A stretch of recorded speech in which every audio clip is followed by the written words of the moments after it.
Sisa, isang dukha at mapagkandiling ina sa nobelang Noli Me Tangere ni Jose Rizal.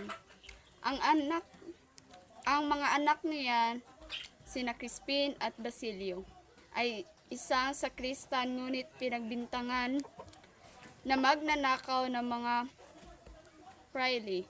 Sinaktan din siya ng asawa niyang si Pedro. Si Sisa ay mabait, mapagmahal sa anak, ngunit nabaliw siya dahil sa kalupitan ng lipunan at pagkawala ng mga anak. Kahirapan at kawalan ng kapangyarihan laban sa mga fraile at Kastila. Pagkawala ng kaniyang mga anak, si Crispin ay namatay, si Basilio naman ay tumakas. Pagkabaliw bilang simbolo ng pagkasira ng lipunan at sa ilalim ng kolonyalismo. Crispin! Basilio! Nasaan na kayo mga anak ko? Ako'y isang ina lamang. Walang yaman, walang kapangyarihan. Ang tanging kayamanan ko ay ang pag-ibig ko sa inyo. Pero pati yun nawala.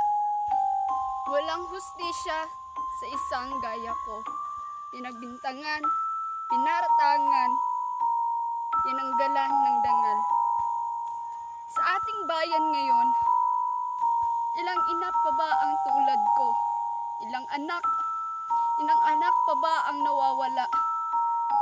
Ilang mahirap ang walang laban.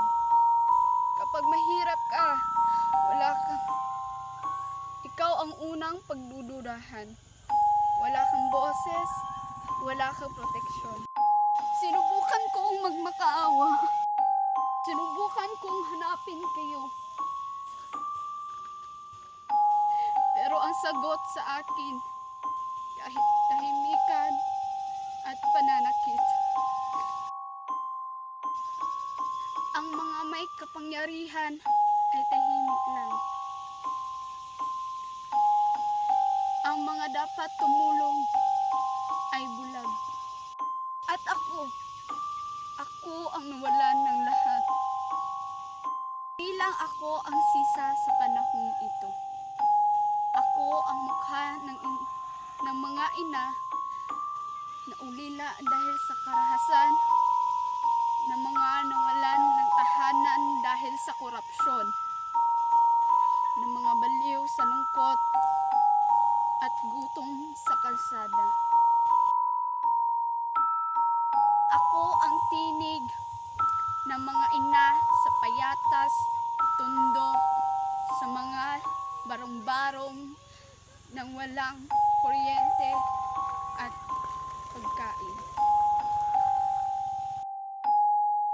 Crispin! Basilio! Hanggang kailan tayo maghihintay ng hustisya?